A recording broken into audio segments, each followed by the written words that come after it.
Qu'il s'agisse de management, de stratégie ou d'innovation, le monde de l'entreprise est souvent fait d'idées reçues, qui empêchent l'organisation, comme les individus, d'être performants.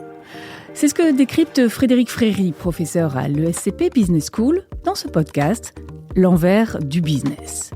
En se référant à l'histoire, la psychologie et la philosophie, il décortique les mythes et les paradoxes du monde des affaires, mais aussi ses travers et ses aberrations, avec une pointe d'impertinence. L'envers du business, un podcast de Harvard Business Review France. Une promotion n'est peut-être pas une récompense. En tout cas, c'est ce que vous avancez, Frédéric Fréry. Vous êtes professeur à l'ESCP Business School. Alors, cette phrase est, reconnaissons-le, assez énigmatique, mais vous allez encore plus loin. Vous dites « promouvoir les meilleurs, c'est souvent une erreur ».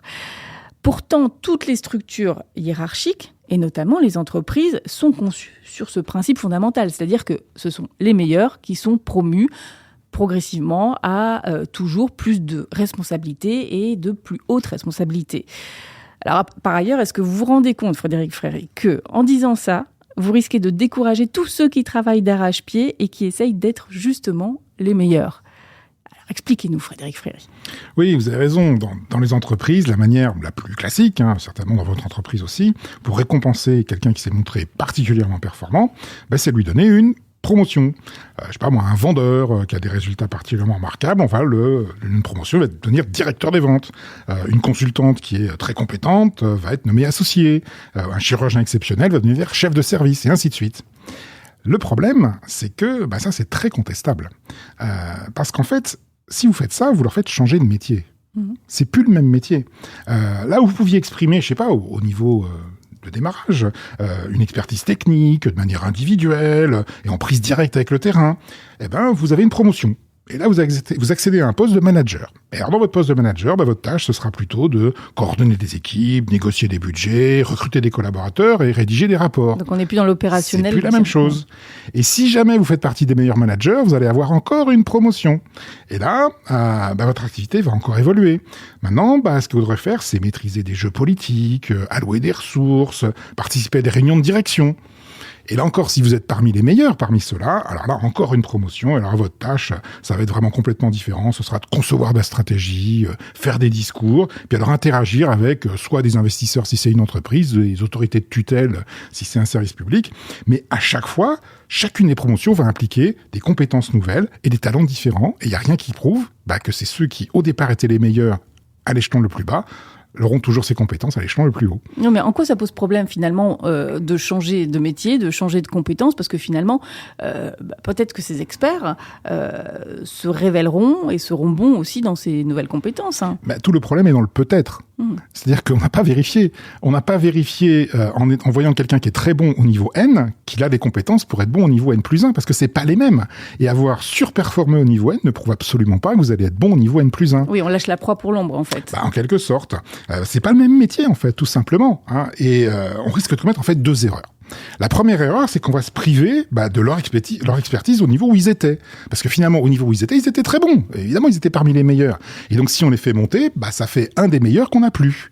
On n'a plus le meilleur vendeur, on n'a plus la meilleure consultante, on n'a plus le meilleur chirurgien parce qu'ils sont devenus chefs. Et ça, c'est quand même dommage de se priver de cette compétence. Puis après, évidemment, l'autre problème, c'est qu'on suppose qu'ils seront capables d'acquérir de nouvelles compétences pour lesquelles, en fait, ils n'ont absolument pas démontré qu'ils les avaient jusqu'à présent.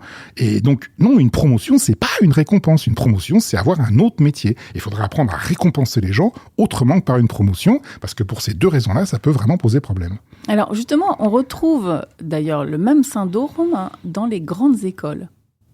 Oui, alors dans les grandes écoles, on rentre sur un concours. Oui. C'est le principe, sélection par le concours. Et vous remarquerez qu'absolument tous les concours, que ce soit école d'ingénieur, école de commerce, école d'architecture, école de ce que vous voulez, c'est des épreuves individuelles, purement intellectuelles, et pour lesquelles il existe généralement qu'une seule bonne réponse qu'il faut trouver. C'est comme ça qu'on sélectionne les étudiants. Le problème, c'est que la quasi-totalité des diplômés, ils sont premiers des carrières dans lesquelles on va leur demander de faire exactement l'inverse. C'est-à-dire on va leur demander de diriger des équipes, donc d'avoir la responsabilité d'un collectif, ce sera plus de l'individuel, de manière extrêmement pratique et pas du tout théorique. Et dans des situations où il n'existe pas de situation et de solution idéale. Donc en fait, on sélectionne des gens sur des compétences qui sont simplement pas les bonnes. Et si on pousse le bouchon un petit peu loin, on pourrait dire que la plupart des diplômés des grandes écoles, un peu comme la plupart des dirigeants, en fait, sont des erreurs de recrutement. Parce qu'on les a sélectionnés sur des choses qui ne sont pas celles qu'on leur demandera de faire. Et ça, c'est quand même extrêmement ennuyeux quand on réfléchit aux organisations. Comment, justement, il faudrait les sélectionner comment ? Alors, pour ce qui est des élèves des grandes écoles, j'en ai aucune idée. Avoir un concours qui permettrait de savoir exactement qui sera bon manager, ça, je ne sais pas, à part une mise en situation, mais je ne vois pas à quoi ressemblerait le concours, donc c'est très complexe. En revanche, pour les organisations, les mises en situation, ça peut être une idée intéressante, bien évidemment. Après, il y a une autre solution, qui consiste à découpler, en fait, l'idée de la promotion de l'idée de la récompense. Oui, parce que le problème, c'est quand même que comment on motive les meilleurs si on ne peut plus leur donner de promotion, s'il ne faut pas leur donner de promotion. Alors, l'idée, c'est pas de leur donner une promotion managériale, mais de leur donner une promotion dans leur expertise, justement. Il y a un cas qui est intéressant, c'est les compagnies aériennes. Les meilleurs pilotes, on leur demande pas de diriger la compagnie. Plus ils vont monter dans la hiérarchie de pilotes, plus ils auront des avions de grande taille et plus ils voleront loin. Et c'est cette hiérarchie-là qui va être une hiérarchie d'expertise qui fera leur reconnaissance au sein de la compagnie. Mais à aucun moment on leur demandera de diriger la compagnie aérienne. Ça n'aurait pas de sens. Parce qu'on sait très bien qu'ils ne sont pas formés pour ça et qu'ils ne sont pas là pour ça. Mais est-ce que finalement toutes les entreprises peuvent appliquer ça, c'est-à-dire découpler le système de récompense du système de promotion ? Alors, il y a une technique qui permet de le faire, effectivement, c'est d'avoir deux hiérarchies parallèles. Une hiérarchie managériale et une hiérarchie d'expertise. Et vous allez avoir, comme ça, des promotions dans des degrés d'expertise. Et il y a un certain nombre d'entreprises technologiques, par exemple IBM a fait ça à une époque, il y en a d'autres qui le font également, où vous devenez expert de plus en plus reconnu au sein de l'organisation, mais tout en restant expert, en étant ce que vous êtes, ce que vous savez faire et ce pourquoi vous êtes le meilleur.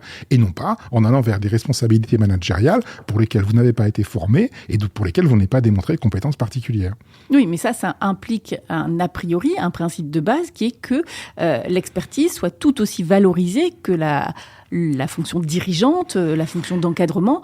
Or, c'est quand même rarement le cas, en fait. Absolument, c'est tout le problème. Et c'est pour ça que c'est réservé à des métiers plutôt techniques, à des entreprises qui ont besoin de ces métiers techniques, comme l'aviation ou comme des entreprises comme IBM, où on valorise complètement la dimension technologique. Parce que si vous êtes dans une entreprise qui ne valorise pas ce genre de choses, évidemment, le prestige sera associé aux positions managériales et hiérarchiques et pas aux positions techniques.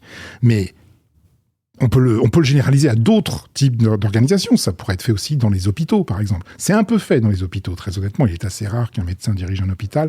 C'est un peu moins vrai pour les cliniques. Mais en revanche, dans les hôpitaux publics, on fait attention à ça. Les hôpitaux publics en France ne sont jamais dirigés par des médecins. Ils sont toujours dirigés par des managers qui sont formés d'une manière complètement différente de ce que sont les médecins. Et c'est plutôt sain. C'est plutôt sain parce que ça permet de conserver l'expertise technique telle qu'elle est.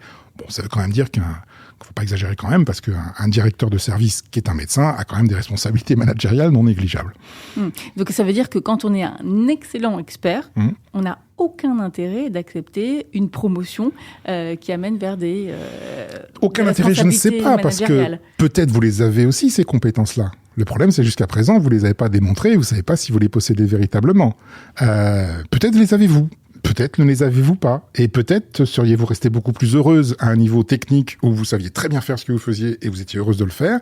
Et cette promotion managériale va en fait vous amener dans des sphères qui sont plus tellement celles dans lesquelles vous pouvez vous épanouir. Oui, c'est une possibilité. Donc c'est pour ça qu'il faut se demander finalement pourquoi on occupe son poste actuel et pourquoi on a effectivement raison ou non, finalement, d'accepter sa prochaine promotion. On est en droit de se poser la question. Est-ce que cette promotion, je l'accepte parce qu'elle me flatte ou parce que je sais que je pourrais faire le métier très très bien? Et c'est une question qu'il faut vraiment se poser. Et notamment si on vous a donné cette promotion parce que justement on considérait que vous étiez parmi les meilleurs là où vous êtes. Si on considère que vous étiez les meilleurs parmi là où vous êtes, ça ne prouve absolument pas que vous serez parmi les meilleurs là où vous serez. Merci Frédéric Fréry. C'est la fin de cet épisode. Merci de nous avoir écoutés. Retrouvez un nouvel épisode chaque semaine sur hbrfrance.fr et les plateformes d'écoute habituelles. Et si ce contenu vous a plu, plongez-vous dans le livre de Frédéric Fréry, 100 idées impertinentes pour mieux manager. À bientôt!